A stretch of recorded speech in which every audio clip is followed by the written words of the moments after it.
본문 1절을 먼저 보시면 예수께서 배에 오르사 건너가 본 동네에 이르셨다라고 되어 있습니다. 우리는 이 구절에서 예수님께서 배를 타시고 갈릴리 호수를 건너편 동네로 가셨는데 그 동네가 본 동네라고 하는 것을 알 수 있죠. 그럼 본 동네가 어디인가? 어딘데 본 동네라고 하셨을까? 오늘 본문이 있는 9장 1절 위를 보시면 중풍병자를 고치시다라고 여러분 성경에 되어 있을 겁니다.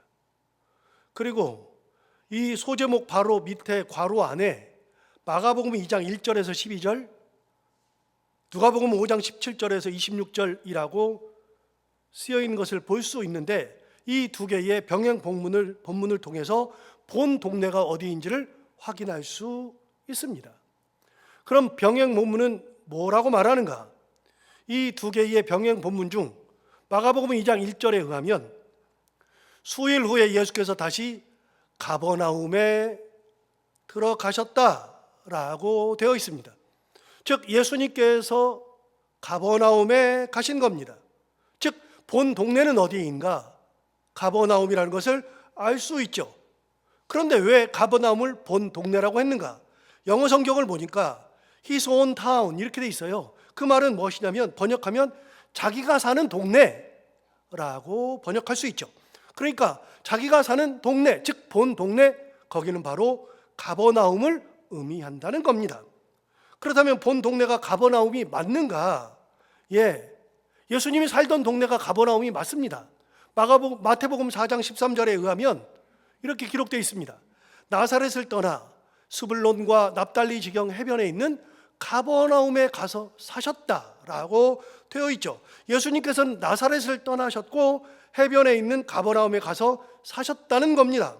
그러니까 예수님이 사시던 곳을 그 나사렛을 떠났고 그리고 이제 어디로 이사를 하셨는가? 가버나움으로 이사를 하신 거죠. 참고로 예수님과 관련 있는 예수님이 조금이라도 사셨던 곳은 네 군데입니다. 성경에는 네 군데가 나옵니다. 가장 먼저 예수님께서 태어나신 곳은 베들레헴이었죠. 베들레헴은 예루살렘에서 아주 가까운 곳이고 예수님의 부모인 요셉과 마리아가 원래 살던 갈릴리 지방의 나사렛에서 호적을 하기 위해서 자기 고향인 베들레헴에 가게 되었죠. 왜 베들레헴에 가서 호적을 하는가? 그들이 특히 요셉이 유다 지파니까 그렇습니다. 유다 지파의 총 고향은 베들레헴입니다. 왜냐하면 유다 지파에서 가장 유명한 사람이 다윗이거든요. 다윗의 동네가 베들레헴이거든요. 그래서 유다인들의 고향은 베들레헴입니다. 그래서 예수님의 아버지였던 요셉이 유다 지파니까 저 멀리 갈릴리 지방의 나사렛에서 살다가 거기서 베들레헴까지 호적을 하러 간 겁니다. 호적을 하러 가서 거기서 애를 낳게 된 거죠. 저희 어렸을 때에는 호적이라는 게 있었습니다. 호적 등본을 떼야 했던 때가 있었습니다. 저 어렸을 때 호적 등본을 뗐습니다. 그런데 호적 등본을 떼려고 그러면 동사무소에 가면 떼주지 않았습니다. 호적은 어디 가야 되느냐? 본적지에 가야만 호적을 뗄 수 있었죠. 그런 시대가 있었잖아요. 그런 것처럼 예수님도 호적을 하기 위해서는 본 자기의 고향 베들레헴에 가야만 했었고 결국은 베들레헴에서 예수님이 태어나게 된 거죠. 예수님과 관련된 첫 번째 지명은 베들레헴입니다. 하지만 태어나자마자 헤롯이 죽이려고 했고 급하게 애굽으로 도망가게 되었습니다. 이집트로 도망을 간 거죠. 그래서 갓난아기였을 때 애굽에서 살았습니다. 예수님과 관련된 두 번째 곳은 애굽입니다. 그래서 이집트의 카이로를 여행하다 보면 예수님의 피난 교회들이 있습니다. 거기에 피난했던 곳에 교회를 세워놓았습니다. 실제로 이렇게 한 장의 종이에 예수님 피난교회를 지도로 그려놓은 그런 것도 있습니다. 그래서 예수님은 애굽에 내려가면서 여러 군데를 들르셨고 거기에 지금 교회가 서 있죠.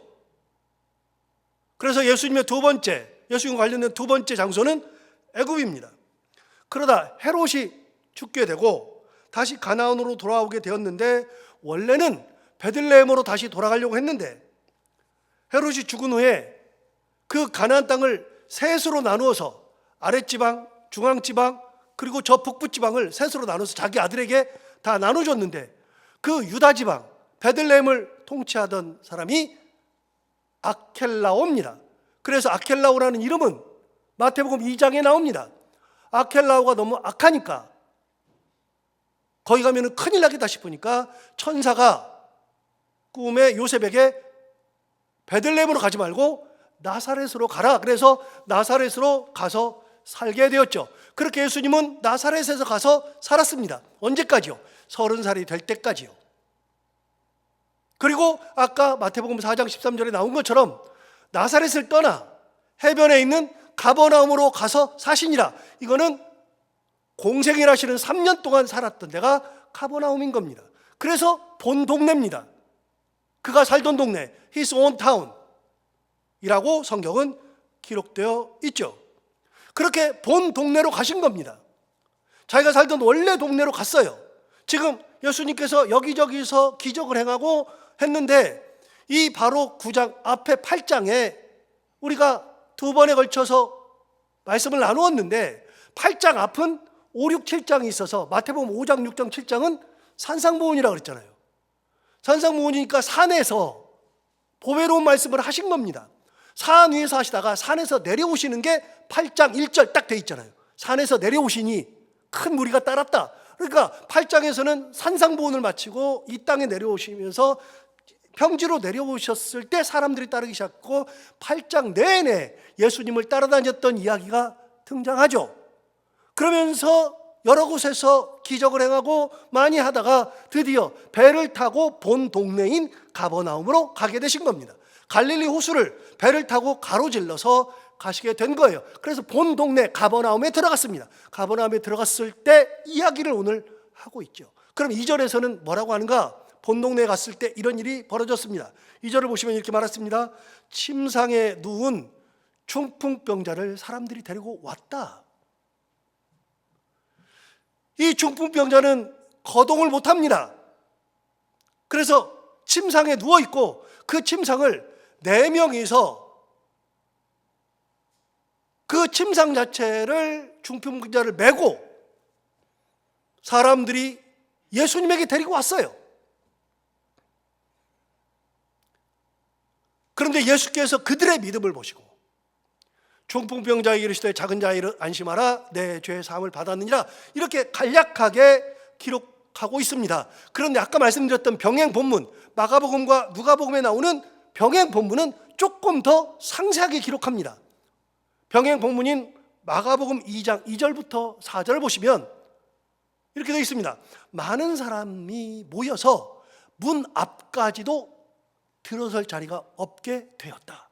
예수님이 가버나움에 들어가서 어느 집에 들어갔는데, 집에 들어갔을 때 사람들이 얼마나 많은지, 많은 사람들이 모여서 문 앞에까지도 사람들이 가득 들어차 있어서, 그래서 사람들이 예수님을 만나볼 수도 없습니다. 너무나 많은 사람들이 있었던 것이죠. 예수께서 그들에게 도를 말씀하셨다. 3절에 보면 이렇게 말합니다. 사람들이 한 중풍병자를 4사람에게 메워가지고 예수께로 왔어요. 자, 3절을 보시면 이렇게 말했습니다. 무리들 때문에 예수께 데려갈 수 없어요. 왜요? 문까지 사람들이 다 막았으니까요. 그래서 들어갈 수가 없어요. 사람들이 양보를 안 해줘요. 거기다 침상을 가지고 들어간다는데 누가 길을 열어줍니까? 길을 안 열어줘요. 그렇게 문 안으로 들어갈 수 없으니까 무리들 때문에 예수께 데려갈 수 없으므로 그 계신 곳에 뭘 뜯었어요? 지붕을 뜯었어요.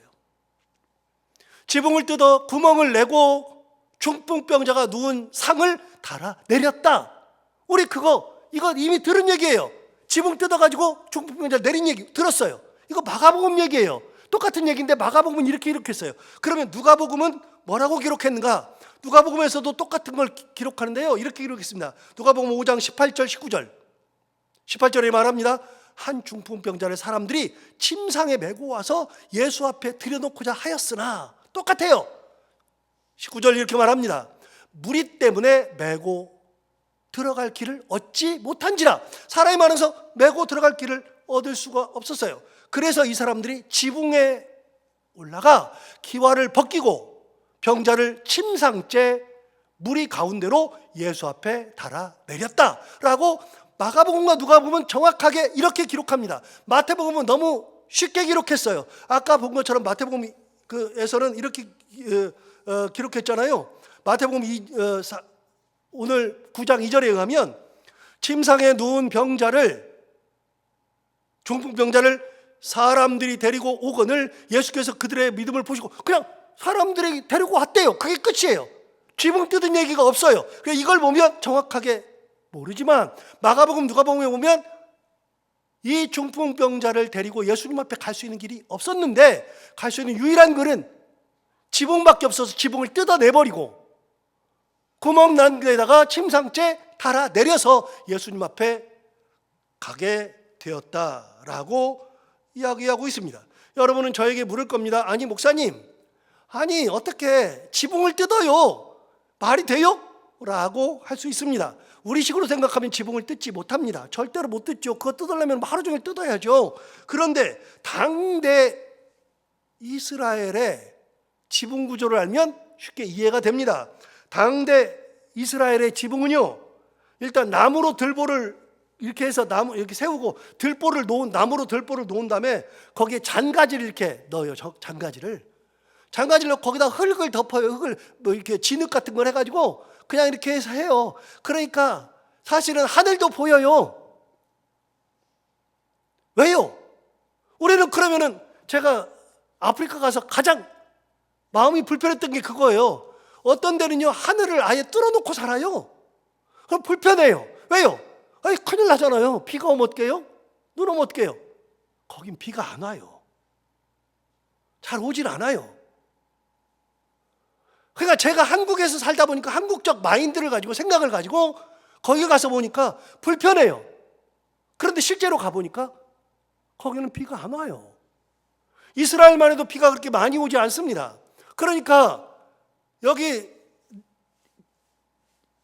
집을 지을 때 지붕을 어떻게 하느냐, 들보를 이렇게 두어 개 놓고 거기다 잔가지를 놔서 잔가지들을 얽히설키 놓은 다음에 진흙 같은 걸로 조금 발라요. 그러니까 걷어내는 것이 너무나도 쉬운 거예요. 그런 구조예요.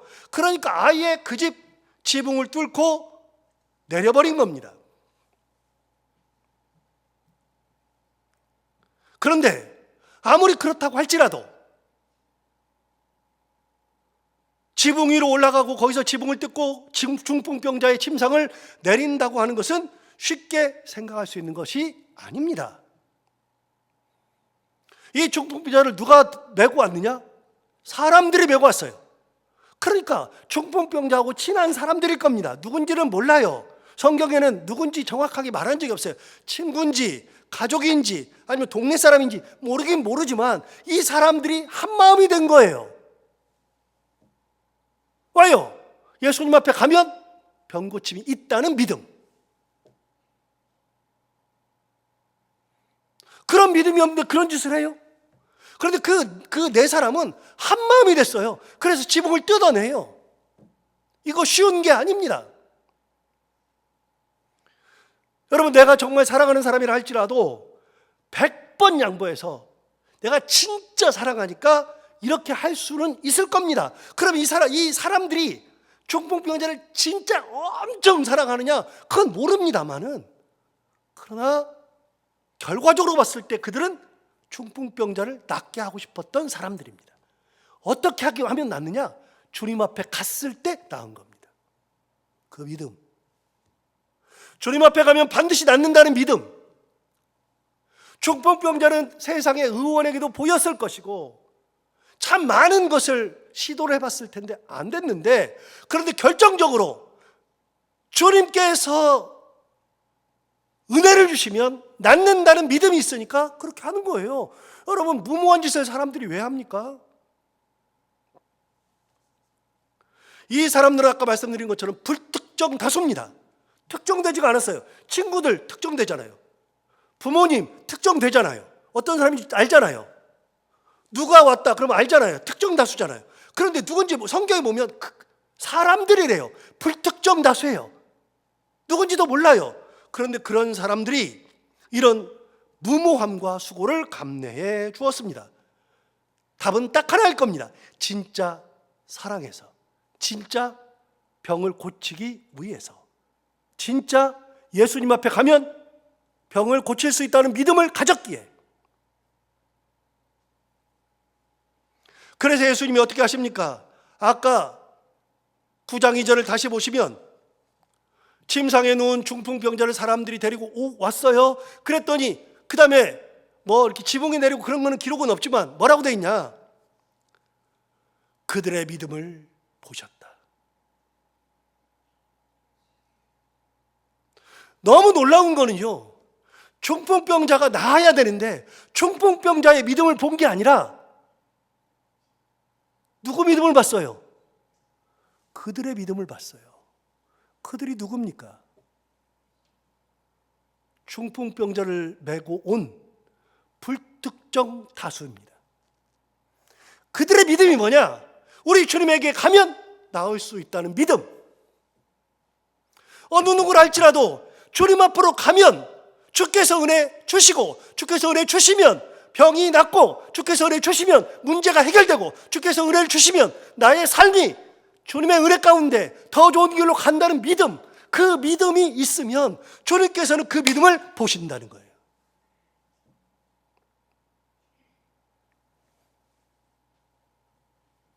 이 병자가 낫는 거는 병자 자신의 믿음으로 나은 게 아니라 병자를 메고 온 그들의 믿음을 보시고 고쳐주시는 거예요. 우리는 우리 자신의 믿음이 무엇보다도 중요합니다. 사람마다 각자 자기의 믿음으로 사는 거지, 누군가가 내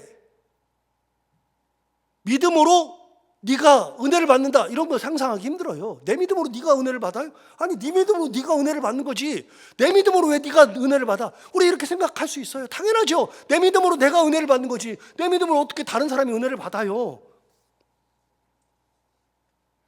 그런데 놀랍게도 성경에서는 내 믿음으로 누군가가 은혜를 받습니다. 내가 가진 믿음, 그 믿음이 누군가를 구원합니다. 바로 이 지금의 경우가 그런 겁니다. 우리가 몇 주 동안 함께 나누는 한 백부장이 있습니다. 그 백부장 그러면 이스라엘 사람이 아니잖아요. 로마 관료잖아요. 로마 군인이잖아요. 100명의 군사를 가지고 있는 백부장 아니에요. 로마의 군인인데 그 백부장이, 유대인도 아니요 로마의 군인 그 백부장이 예수님 앞에 나옵니다. 이방인이 예수님 앞에 나와서 예수님 앞에 간구하기를, 주님, 내 하인이 중풍병이 걸려서 너무 고생합니다. 낫게 해 주십시오.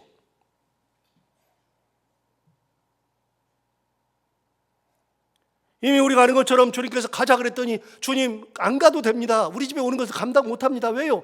나도 내 하인에게, 내 부하에게 오라 그러면 오고 가라 그러면 가는데 주님께서 말씀으로만 하시면 되는 것이지, 말씀에 능력이 있는 것이지 가야 됩니까? 안 하셔도 됩니다. 자기의 경험으로 하는 고백이에요. 여러분, 말씀이 얼마나 능력이 있는지 아세요? 여러분, 사람마다 말의 능력이 달라요. 사람마다. 사기꾼의 말은요, 능력이 없어요. 사기꾼이 말하면요, 그러면 의심부터 해요. 저 미쳤네, 저기 사기치려고 그러네, 우리가 그렇게 생각해요. 그런데 똑같은 말이라 그래도 그나마 제가 하는 말은 능력이 있어요. 나오세요, 합시다. 저는 그만한 말의 능력은 있어요. 목사니까요.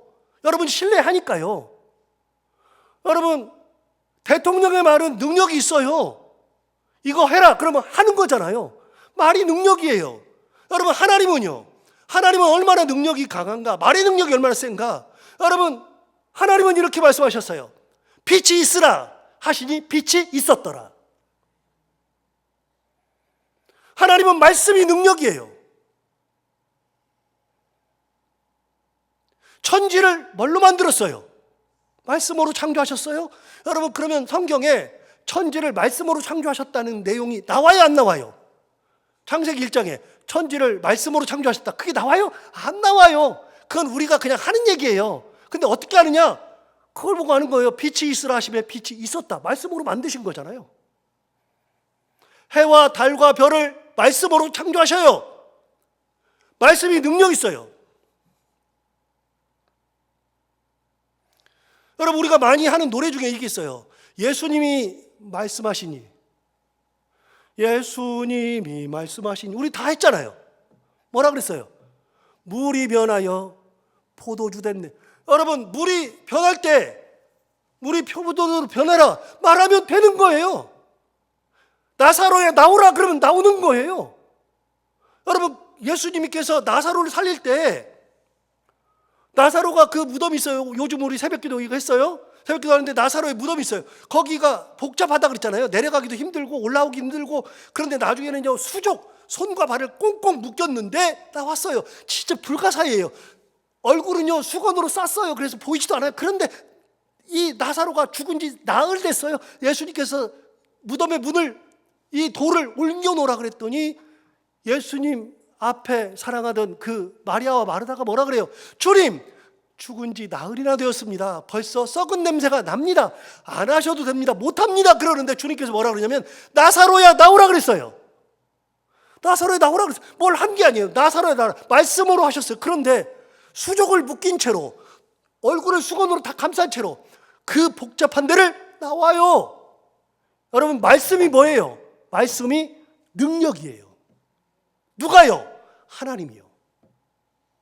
예수 그리스도께서요.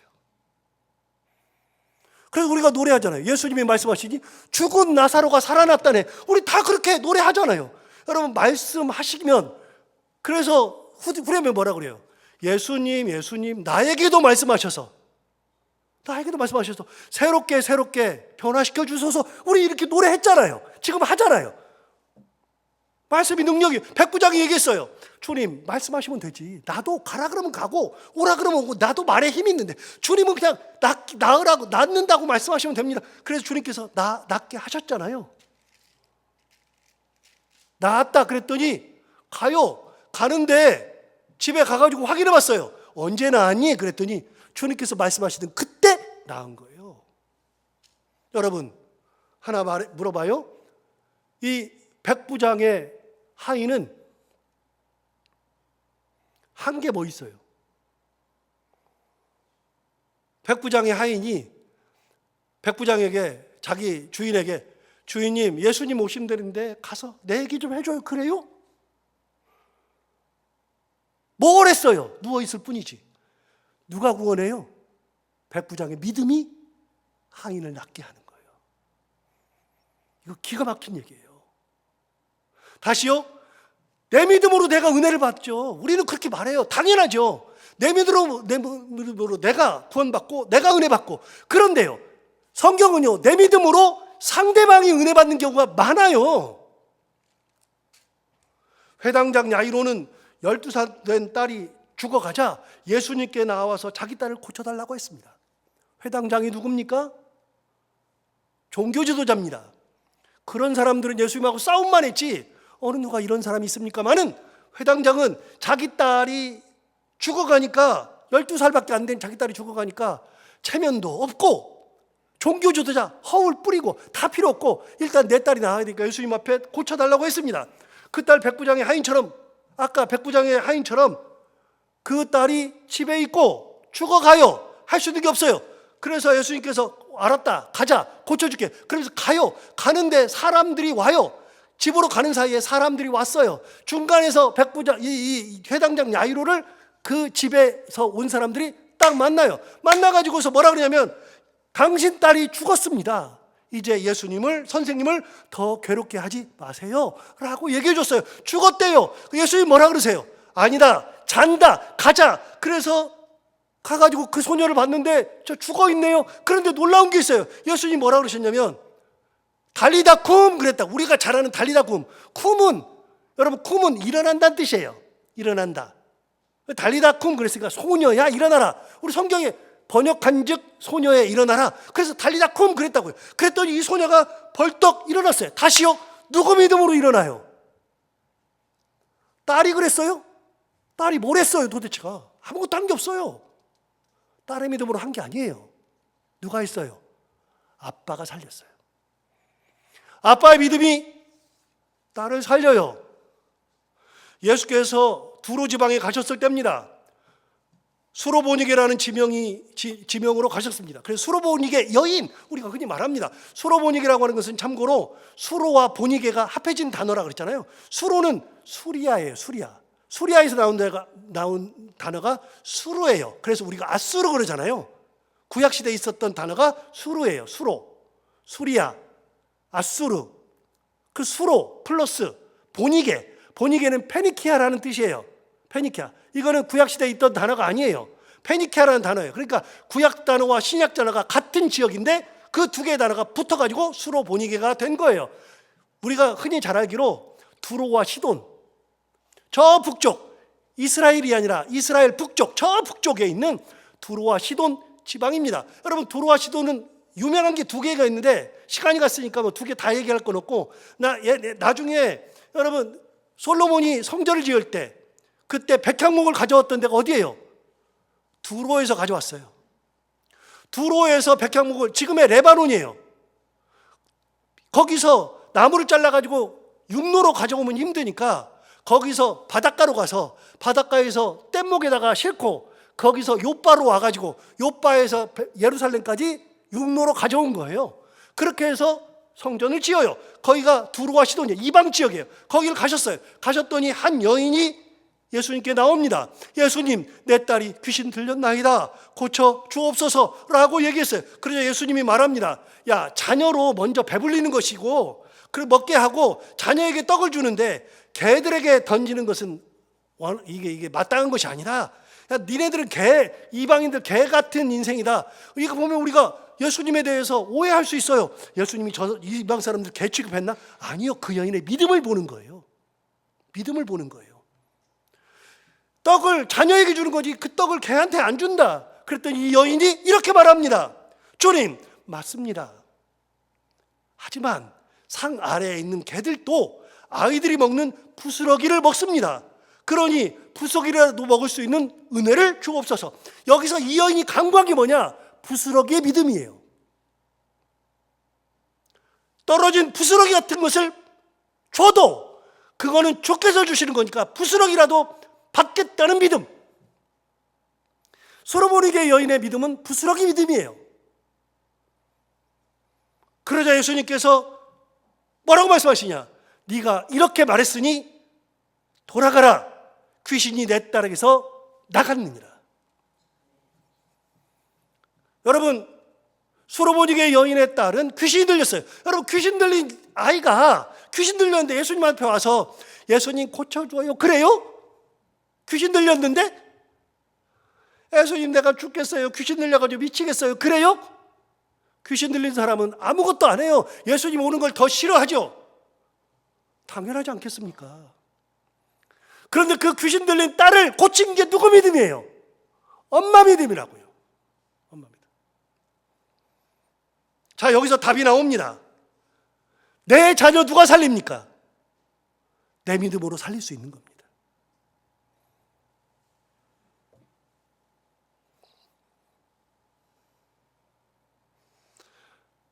내가 내 부모를 살릴 수도 있습니다. 내 믿음으로. 부모의 간절한 기도, 굳건한 신앙, 하나님을 향한 헌신, 열정이 있다면 그것이 내 자녀를 살릴 수 있습니다. 얼마든지. 반대로 자녀가 부모를 살릴 수도 있죠. 자녀의 기도와 신앙과 헌신과 열정이 하나님께 상달되어 하나님의 은혜가 부모에게 향할 수도 있는 겁니다. 그러므로 내 신앙, 내가 지금 앉아서 예배드리는 이 신앙, 하나님을 사랑하는 이 신앙, 하나님 앞에 기도하는 신앙, 하나님 붙들고 있는 이 신앙은 너무나도 소중한 겁니다. 내 자녀를 살리고 내 가정을 살리고 그리고 나의 사랑하는 사람들을 살리고 내 교회를 살리고 내 주변의 공동체를 살리는 것이 내 믿음으로 다 할 수 있는 겁니다. 얼마든지. 포기할 이유가 하나도 없습니다. 끝까지 붙들고 있으면 내 믿음으로 살아나는 겁니다. 그런 거에 비하면 침상을 메고 온 사람들은 진짜 대단한 사람입니다. 여러분 아까 말한 것처럼 다 특정 다수입니다. 한 백부장이 하인을 살린 거, 백부장을 두고 우리가 특정할 수 있잖아요. 특정한 사람이 자기의 사랑하는 사람을 살릴 수 있지요. 여러분 회당장 야이로 특정한 사람이죠. 특정한 사람이 자기의 딸을 살릴 수 있지요. 여러분 서로 모르게 여인 특정한 사람이죠. 특정한 사람이 자기의 딸을 귀신을 쫓아내고 살릴 수 있습니다. 여러분 특정 다수는 얼마든지 그럴 수 있어요. 왜냐하면 너무나도 사랑할 수 있으니까요. 그런데 침상을 메고 온 이 네 사람은 특정 다수가 아니라 불특정 다수입니다. 누군지도 모릅니다. 그런데 누군지도 모르는 그런 사람들이 예수 그리스도의 은혜를 입어 살아가는 한 생명을 살리는데 결정적인 역할을 하는 거예요. 여러분 교회를 한번 보세요. 우리 교회가 이제 49년 되고 이제 50년 가요. 내년이면 50년이에요. 여러분 생각해 봐요. 처음에 개척할 때부터 지금까지 여러분 다 알아요? 알기나 해요? 그 많은 사람들이 거쳐갔는데 우리가 알기나 해요? 그런데 불특정 다수예요. 당대에는 특정 다수지만 시간 지나고 보니까 다 불특정 다수예요. 그런데 기억되는 사람은 몇 명밖에 없어요. 누구요? 담임 목사들은 다 기억해. 그냥 담임 목사를 웬만하면 기억해. 그러니까 저는 담임 목사지만 좀 죄송해요. 너무 죄송해. 담임 목사만 기억한다는 현실이 너무 죄송해요. 제가 앞에 서 있으니까 그렇죠. 뭐 어쩔 수 없지만 죄송하긴 하지만 그렇게 기억해요. 그래서 1대 담임 목사님, 2대 담임 목사님, 제가 3대니까 3대 이렇게 다 기억은 해요. 그러나 정말로 수많은 불특정 다수들이 있었는데 그 불특정 다수들이 지금의 교회를 만든 거예요. 여러분이 교회를 만드는 거라고요. 내 기도가 내 가정을 살리는 거예요. 내 기도가 내 사랑하는 사람들을 살리는 거예요. 은혜의 길로 이끄는 것이 나예요. 나. 다시요. 사람들에게 은혜를 베풀 수 있고 그들이 온전히 살아가고 은혜를 입고 하나님 앞에 구원을 받는 것을 할 수 있는 게 바로 나라고요. 여러분 한 명 한 명이 다 그렇다고요. 내 가정을 살리는 것은 나예요. 내 믿음이에요. 그래서 찬송가 중에 나 집에 돌아갑니다. 어머니 기도 못 잊어. 어느 날 갑자기 어머니 기도가 생각나는 거예요. 그래서 끊임없이 엄마가 기도하는 걸 보여주는 게 중요해요. 머릿맡에서 기도하고 순간순간 기도하고 믿음으로 사는 것을 보여주고 하나님 은혜 가운데 사는 것을 보여주고 환난과 시련과 역경이 와도 끝까지 포기하지 않냐고 하나님을 붙들고 살아가는 그 믿음을 가지고 있을 때 자녀들이 다 기억하고 당장은 어긋난 길로 간다 할지라도 당장은 아무것도 아니라 할지라도 여러분 결국은 하나님의 은혜 가운데 살아가는 것을 엄마가 하는 거예요. 내가 하는 거예요.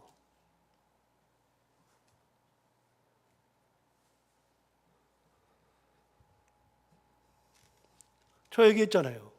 제 아들 10년 기도했다고요. 눈물을 흘리면서 10년 기도했어요. 애가 잘못될까 봐. 아무도 몰라요. 그 영혼 붙들고 10년 기도했어요. 그래서 결국 결혼시켜 놨어요. 근데 요즘은 좀 잘 살아요. 그런데 기도해놓고서 항상 제가 그랬거든요. 결혼시키면 끝이냐? 그 다음부터 AS가 시작된다 그랬는데 제가 결혼해놓고서 보냈어요. 너무 행복해요. 다 보냈으니까 끝났어요. 다 끝났다 그러는데 아유 보니까 또 기도할 거리가 지금 3개가 생겼어요. 그 집에. 또 기도해야 돼. 끊임없이. 여러분은 자녀들 위해서 안 그래요?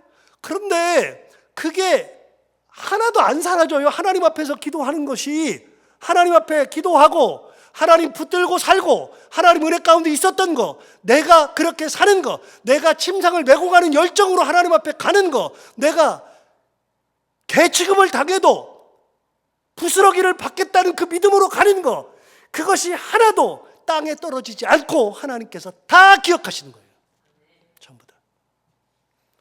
그래서